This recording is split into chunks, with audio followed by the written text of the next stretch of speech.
CDF. You had also released up to the last shilling of the county government allocation. Mheshimiwa Rais, mimi sijigambi, lakini ni vizuri nikueleze kwa ufupi vile CDF imefanya Kiharu.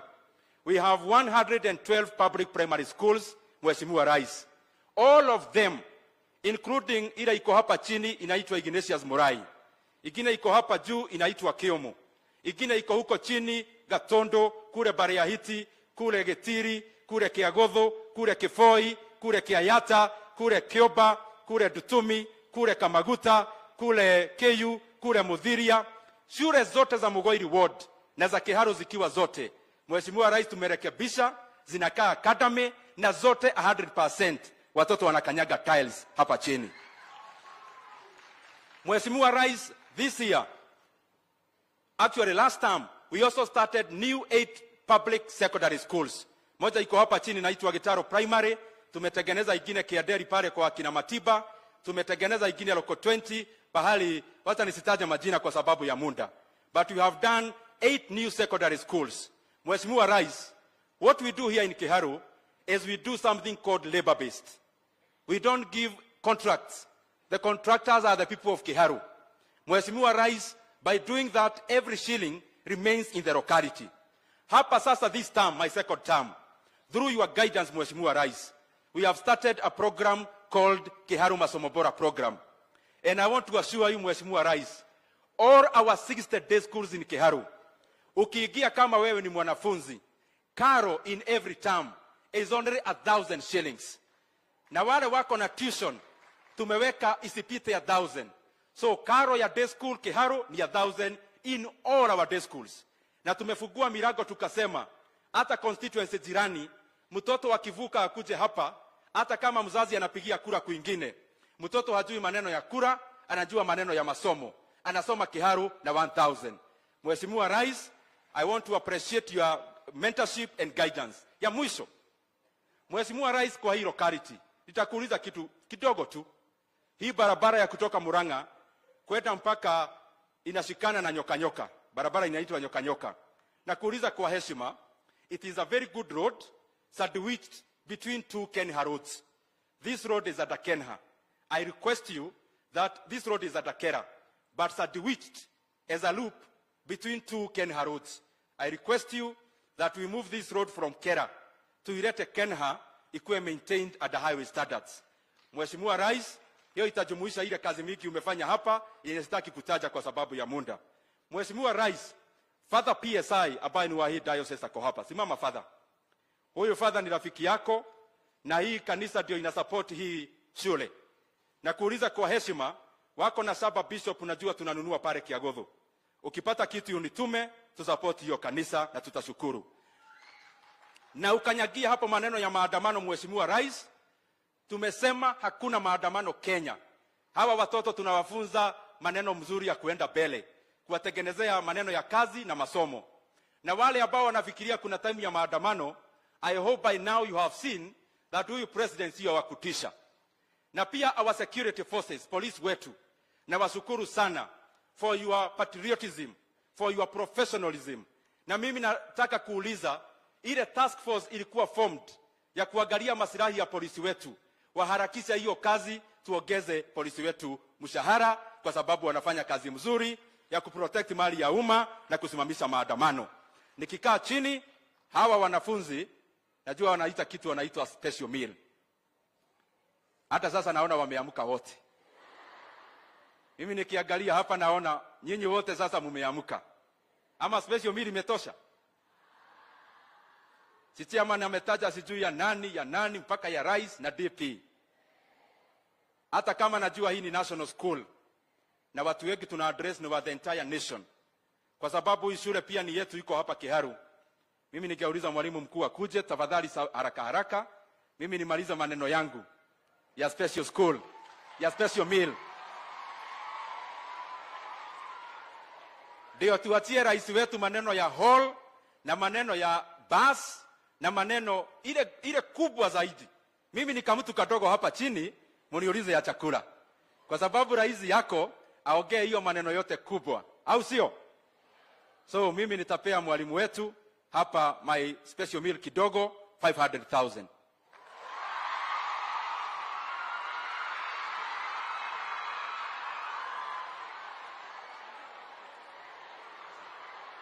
Na hiyo mwalimu, tumekubaliana isinunue kitabu, na isiweke kabro, na isiweke dining hall. Hiyo pahali itajenga ni tubu peke yake.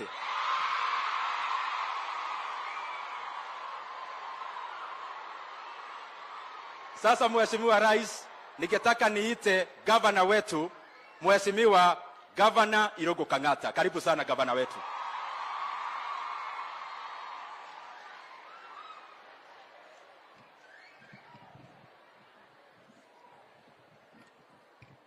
His Excellency, the President of the Republic of Kenya, Dr. William Ruto, the Deputy President of the Republic of Kenya, Mr. Rigathi Gachagua, the Cabinet Secretary in charge of Education, Cabinet Secretary in charge of Water, Honorable Alice, one of our own, the Majority Leader in the Senate and in the National Assembly, our Bishop, various leaders from Murang'a, led by our Senator, our Women Rep and members of Parliament, the leadership of the Assembly led by the Speaker and the Majority Leader, the school management, including the Chief Principal, and the distinguished students of the greatest school in Kenya called Mugoiri Girls. How are you?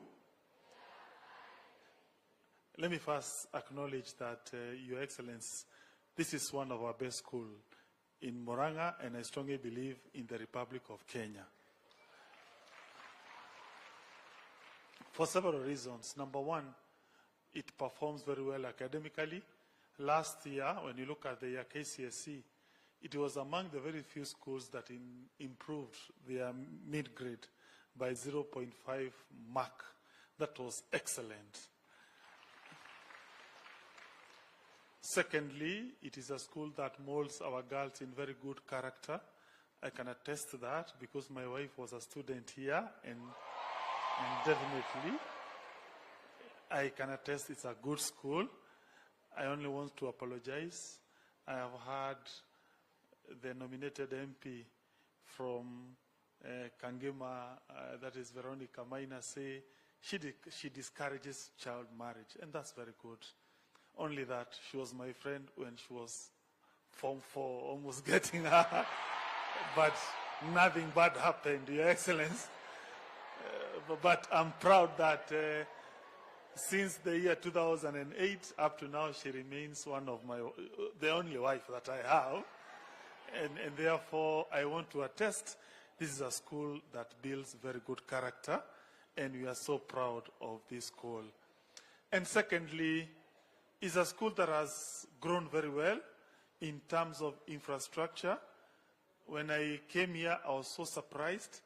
This looks like a very, very, very, very good school in terms of infrastructure. Congratulations, the management of Mugoiri Girls. Yeah. And therefore, allow me also on behalf of Murang'a people to endorse all the requests that they have made to you, Your Excellency. Please accede to those requests. This is going to be a very great school once those requests are acceded. Your Excellency, you sent us governors to go and fulfill our agendas, Your Excellency. That has been your clarion call.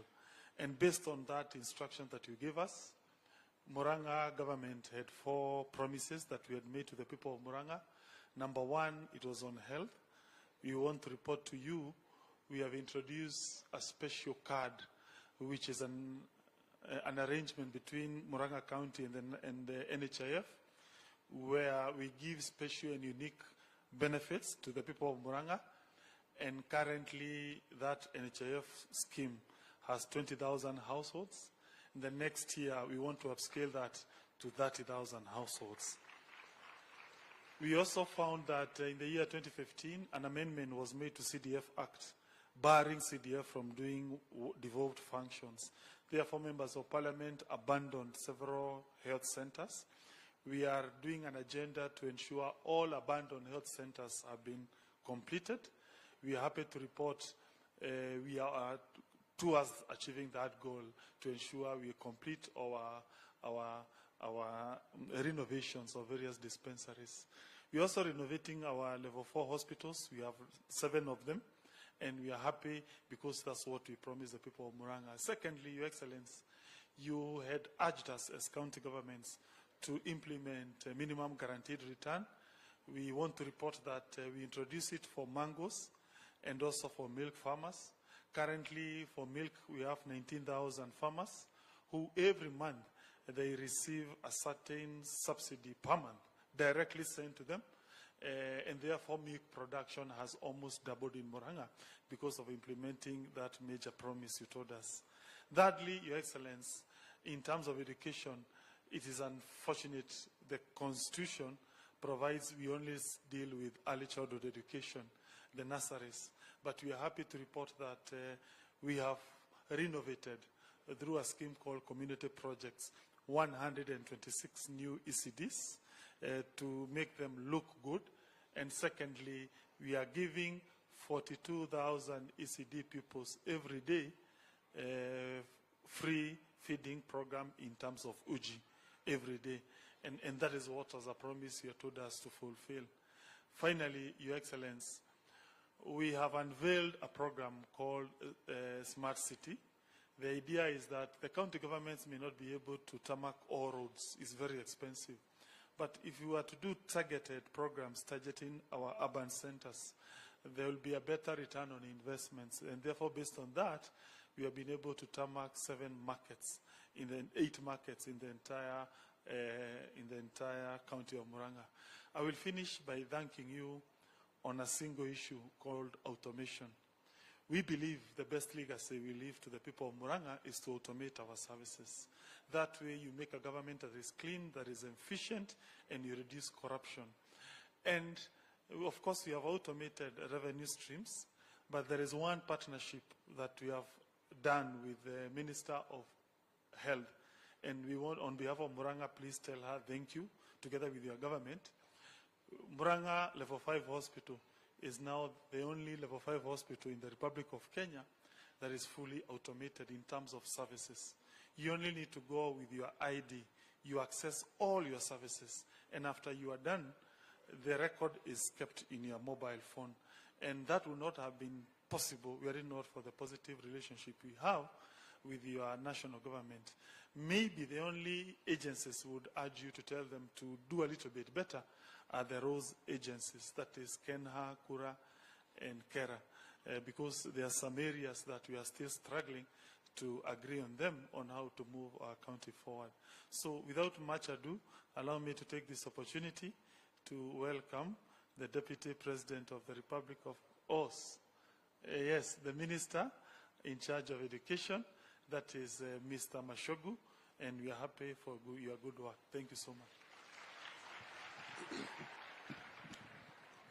Yeah, thank you, Your Excellency, the President of the Republic of Kenya, Your Excellency, the Deputy President, Your Excellency, the Governor, the members of Parliament present, the Majority Leader in the Senate, the Majority Leader in the National Assembly, the Chairman of the Board of Management, my colleagues, the Cabinet Secretaries, Aris Wahome, my brother Uwaro, and all of us, the parents and the students, good morning, good afternoon. Your Excellency, last month, I had a meeting with the Form 4s of this school in Simastea, and we did agree that I was to come here sometime, but you have come ahead of me. Umekuwa mbio, lazima nitafuata nitimise ile agano ambayo tulifanya na watoto. And Your Excellency, the time we had a meeting with the Form 4s, that time we did agree that they were going to improve their academic performance.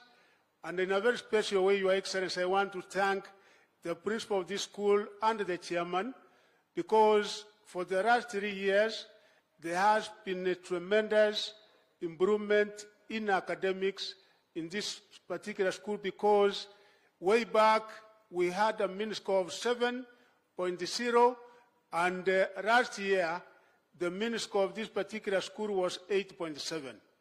And when I met the Form 4s last month at Simastea, they gave me an assurance that this year it will be 9, but again, As I came discussing with the teachers and the Form 4s this morning, Your Excellency, before you came, they said they are encouraged and properly motivated with your coming, and now it will not be 9, it will have to be more than 10. Si wanafunzi mulisema hivyo? Si mulisema hivyo? Your Excellency, apart from this being a symbol of holistic academic excellency, they have also done very well in extracurricular activities, and one of the games that is in the school that we are encouraging is basketball. Muko na basketball? And Your Excellency, your administration has done very well, because last year we got 5 million for this particular school, and for Murang'a County as a whole, we were able to give 137 million to the different schools in Murang'a, and the chair budget knows the percentage of that. So when you got the percentage, we actually did very well. We want to thank you, Your Excellency, because the total allocation given the education sector this particular year is such that it has never happened in this country ever since independence. Because we have 630 billion, which is 29% of the total budget of this country, and there before, the percentage that we used to have, the highest was 26%. We also thank you, Your Excellency, for the 56,000 teachers, and we assure you, Your Excellency, that there will be equity. The sacred mandate that you have given us, we will make sure that there is prudent management of the resources given the Ministry, Your Excellency. With those remarks, Your Excellency, I want to recognize my brothers and colleagues. We have Erio Dowaro, ICT CS, and Your Excellency, we are partnering the TVET institution here. We have given the 100 computers, and the Member of Parliament can be able to confirm that. I will invite my sister, the CS who comes from this area, Alice Wahome, for a minute to make her remarks, and then from there I will be able to invite His Excellency the Deputy President. Welcome, Madam.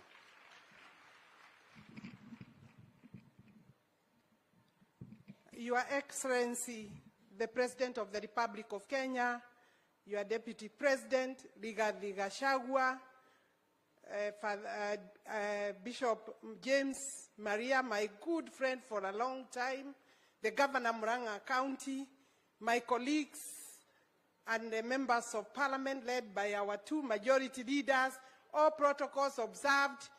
Wasichana, warembo, Mugoiri girls, habari zenu?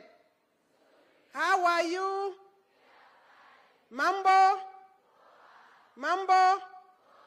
Si muko na rais leo? Thank you very much. Your Excellency, I understand the constraint on time. Thank you for the opportunity.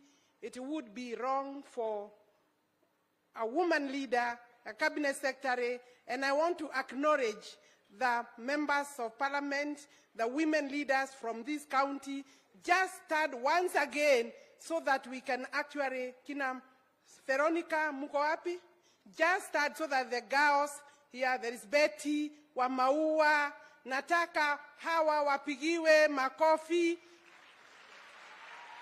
I want to just encourage the girls that ahead, please sit down.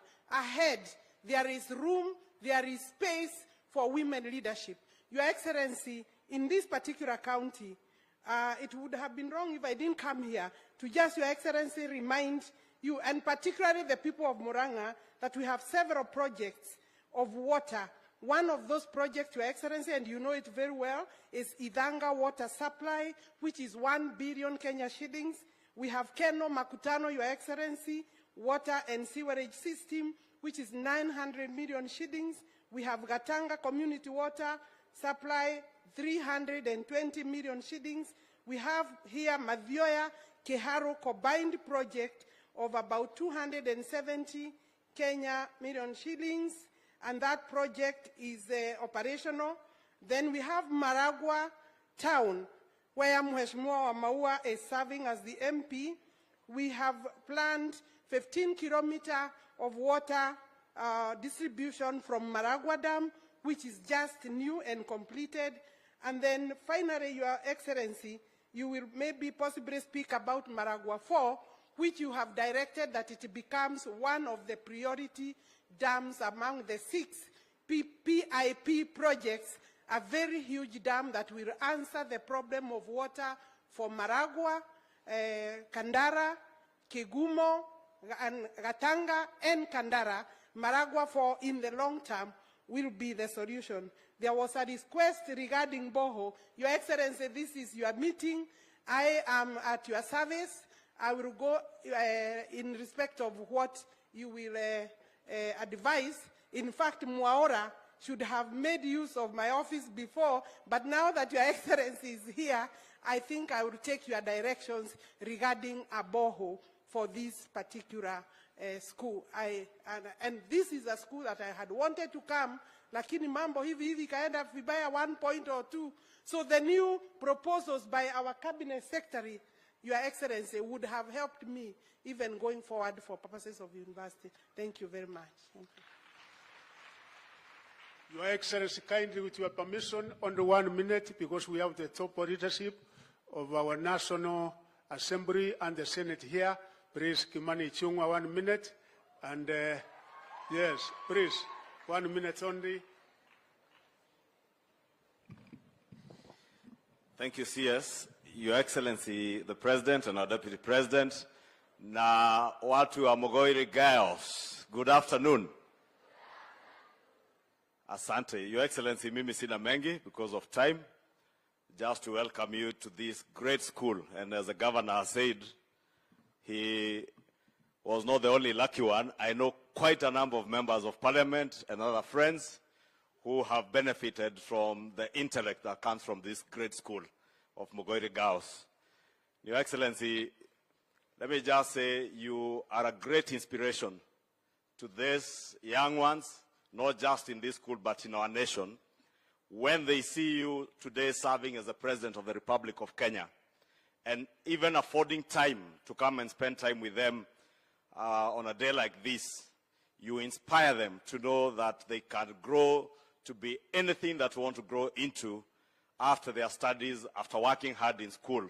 Your Excellency, you serving us as the President of the Republic of Kenya, having come from the humble background that you came from, and knowing that hundreds or millions of our school-going children, especially those who are in our public schools, all come from humble backgrounds like the one that you came from, together with our Deputy President, and many of us, Your Excellency, is indeed a great inspiration. Your Excellency, in conclusion, your presence here today in a school environment signifies the kind of peace and tranquility that Kenya is enjoying today. And I must take this opportunity to thank you for having ensured that the people of Kenya continue to enjoy the peace and tranquility that they prayed for even as they went into elections, Your Excellency. Your Excellency, I know our police force has been vilified for the actions that they have had to take to ensure that there is peace and our country, law and order thrives. But I want to encourage you that the task force, Your Excellency, that you appointed to look into the welfare of our officers, to hasten in the work that they are doing so that our police officers in this country are well taken care of. Well taken care of as well as they took care of the lives and property of Kenyans during these last 3 days when those who are engaging in subversive activities tried to interfere with the peace and law and order of our country, Your Excellency. Your Excellency, let me also take this opportunity to ask those investigative agencies that are in charge of investigations, and I know even those of us in the Fourth Estate, we are very quick to vilify our police officers, but we fail to recognize that there are criminal elements that have taken advantage of the demonstrations that were called by those in the opposition. And we have seen even armed groups engaging our police officers with arms. Honorable, Your Excellency, Mr. President, the day before yesterday in Kangemi, there was a group that fired at police officers. And we are lost at what the police are expected to do when criminals using firearms are firing at police officers in the disguise of demonstrations. Our police officers must be firm to maintain law and order, and we must continue encouraging them. And we ask the investigative agencies to make sure that the criminal elements that have penetrated these demonstrations, Honorable Speaker, as those who have called for the demonstrations, we hear they call for the demonstrations, and together with their families, some have gone to Mombasa on holiday, others are in Dubai, others are in London, as they leave young people to be battered in the streets and to fight with the policemen in the streets, Honorable Speaker. You know, Honorable Mr. President, Your Excellency, you know, we are used to addressing the Speaker in Parliament. So you should have said point of order, Mr. President, and I would have resumed. So, Your Excellency the President, being the Commander-in-Chief, I want to encourage you that do not relent in safeguarding the peace and security of our country. And nobody should intimidate our officers who have done a splendid job in maintaining law and order. With those many remarks, Your Excellency, allow me to now invite the Leader of Majority in the Senate, my brother Aaron Cheruiyot. Thank you, Your Excellency, the President, Deputy President, leaders, and the girls of Mugoiri, and the whole school community. Naomba niwasalimu wote hamjambo. Well, Your Excellency, I have a very difficult task because the closer we get to you speaking, those of us that are speaking here, the more time we take, maybe you are standing between us and the Scania bus for the school. So we'll try and be very brief so that we don't take a lot of time. Secondly, Your Excellency, is just to congratulate this school because of the stellar story that we've had the opportunity to read and learn of the growth, your growth as an institution, and the tremendous work that you continue to do. I wish you well, the students that have had the opportunity to study in this great institution, and wish you success as you prepare for your exams and all the work that you do in your institution. Finally, Your Excellency, is just to say that your coming here is not in vain. Perhaps maybe, and I'll say this because I'm among the youngest of leaders that are here, many of you may have forgotten what it feels as a student to see leadership stand before you. There is a spark and there is a fire that lights up in the heart and the mind of a student when they see leaders before them. It encourages them to be better. It makes them to dream and realize that they can too be great, just like the students said in the poem that they shared with us here. So thank you for finding time to visit with our girls. Finally, Your Excellency, I agree with what the Leader of the Majority in the National Assembly has said about the need for you to be firm so that we can have sanity in our country. We cannot have a country, Your Excellency, where people fear to walk freely and go about their business. I want to request even our colleagues in the media to bear with our police officers, because I watched the news yesterday and I see the kind of criticism that is being leveled on our police officers without realizing the difficult work that they have to do. Some of them are facing hardcore criminals that are coming to them with machete, stones, and they are throwing them at our police officers. In fact, I want to challenge you as a media. The same way you are showing people that have been hurt on the demonstration, please visit Mbagathi Hospital and see the number of police officers that are lying in beds. Some of them have been cut, some of them have been shot at by criminals, some of them have gone through very difficult. Police officers are people's children as well. So as they do their work, let us give them the support that they need. The challenge about one or two that maybe have done one or two things that we don't agree with is a challenge that we have everywhere, because in every institution, challenges will be there. So, Your Excellency, stay firm together with your deputy as you secure the dreams of these young people by giving them a country that they can excel in. I thank you, and may God bless you. Thank you very much. Thank you, Your Excellency. I now invite the Deputy President of the Republic of Kenya to make his remarks, and I invite His Excellency the President. Welcome, sir.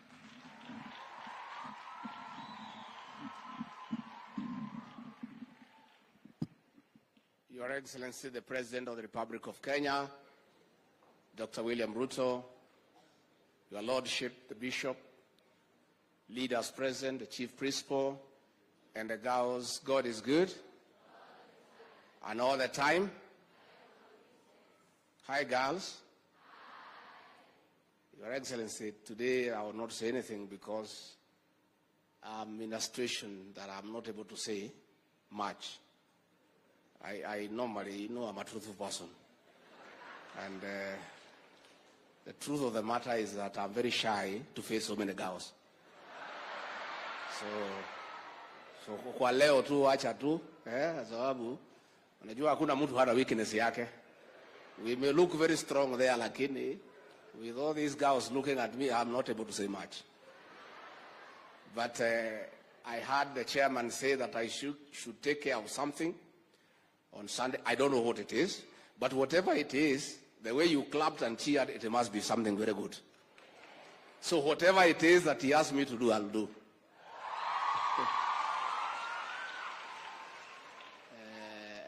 Your Excellency, even I'm not able to face these girls, as I look down, I want to thank you on behalf of government and the people of Kenya for your leadership and strategic guidance in restoring sanity in our republic. Your Excellency, on the 13th of September last year, in Kasarani, before God and men, you took the Bible and swore to protect the Constitution, and in that very Constitution, there is a provision to protect life and property, and that is what you have done, Your Excellency. Kenya can now move forward, and Your Excellency, the decisions that you have made that have been ably implemented by those below you brings to an end the politics of blackmail in our country. The use of violence for leaders to force themselves into government. Your Excellency, the situation is now for everybody to know that the only route to government is only one, the ballot box. And that brings an end to that chapter, and we ask those people now to go back to the drawing board and prepare for the next general election in 2027. I want to say, Your Excellency, I want to encourage our officers in uniform, the gallant men and women who have lived up to their oath of office to protect life and property from criminals. We want to urge our officers to stay put and not to be bothered by unnecessary criticism. And if those people do not want the police on the streets, all they need to do is keep off the streets. Had they not come to the streets, our policemen would not have left the police lines. So they are the ones who have invited them. And I want to say the police are available for open invitation any day. So if you don't want them to have an engagement with them, please don't invite them. But don't sit there and imagine that you can destroy property, kill people, and then the police can come and kiss you. It will not happen. Tuongee ukweli. Wewe kama hutaki muambiane maneno na polisi, wewe kaa kwako nyumbani. There's no policeman who will come to your house. So we want to urge our officers, and I particularly want to thank the Regional Commissioner Central Kenya, the Police Commander Central Kenya, and all the commanders, and all our security and intelligence committees within this region, the 5 counties, for a good job that you did to protect life and property and to restore hope to the people of this region.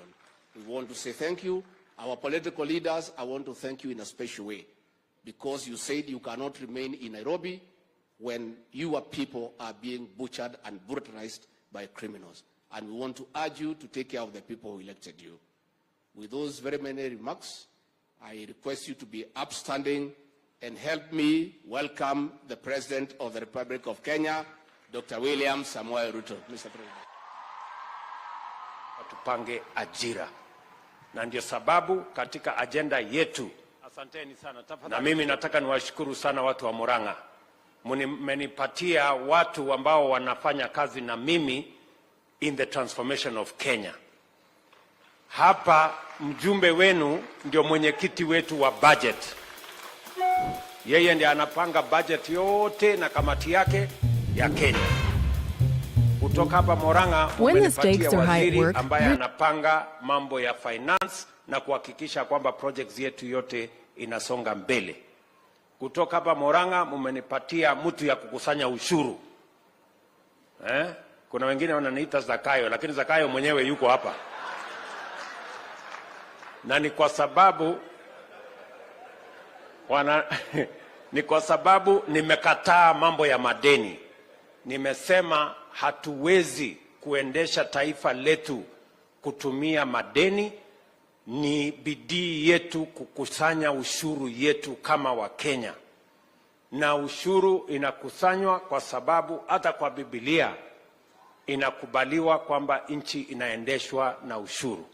Kwa hivyo mimi nawashukuru sana kwa kushirikiana pamoja na mimi, na mmenipatia viongozi wengi mashujaa ambao wanafanya kazi na mimi. Waziri Alice ananisaidia mambo ya maji, na hawa viongozi wengine wote wananisaidia katika hiyo kazi, kwa sababu tunataka kuhakikisha kwamba tunabadilisha Kenya.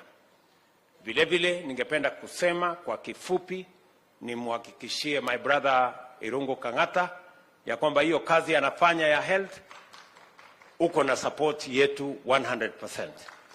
Na hivi karibuni ile pesa mnalipa ya NHIF, sasa tunaenda bunge na tunataka kubadilisha sheria na tupangilishe mfumo ili tuhakikisha kwamba sisi wote tunabeba mzigo wa kutoshana na kila mtu kwa mambo yetu ya afya. Vile niliwaeleza, ile watu wa chini zaidi tutawapunguzia gharama ya NHIF kutoka shilingi 500 mnateremsha ikuje 300 hapo. Na tunapanga saa hizi, na sisi ambao tunapata mshahara yetu iko juu kidogo, tutaongeza sisi tulipe kiwango ya juu kidogo, ndio tuhakikisha kwamba we can carry the majority of Kenyans